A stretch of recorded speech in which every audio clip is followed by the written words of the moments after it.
Hi friends. నటన అనేది ఒక పెద్ద ఆయుధం లాగా, అది కుటుంబాల్లో కావచ్చు, సమాజంలో కావచ్చు, ప్రతి ఒక్కరిలో బాతుకుపోయిన ఇజ్జలాగా ప్రవర్తిస్తున్నారండి. అది ఆడవాళ్ళే కావచ్చు, మగవాళ్ళే కావచ్చు. భర్త వస్తే భార్య నటిస్తుంటుంది, భార్య వస్తే భర్త నటిస్తూ ఉంటారు. బజాట్లోకి వెళ్ళి ఎవరు బతుకు వాళ్ళే బతుకుతూ ఉంటారు. ఒకరికి తెలియకోకుండా ఒకళ్ళు దొంగాట ఆడుతుంటారు.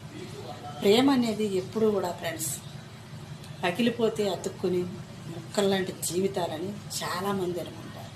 కలిసి ఉన్నంత ఈజీగా మనసులు కలవు. అద్దం ముక్కలు పగిలిపోతే ఏదో గమ్మేసు లేకుంటే తాతకాలకు అనుకో చూసుకోవచ్చు, కానీ చూసుకున్నంత మాత్రాన మొహం ఇప్పుడు తిన్నగా కనపడదు.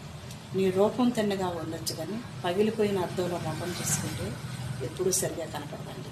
ఆడదాని జీవితమైన మగవాళ్ళ జీవితమైన ఒకటే ఫ్రెండ్స్.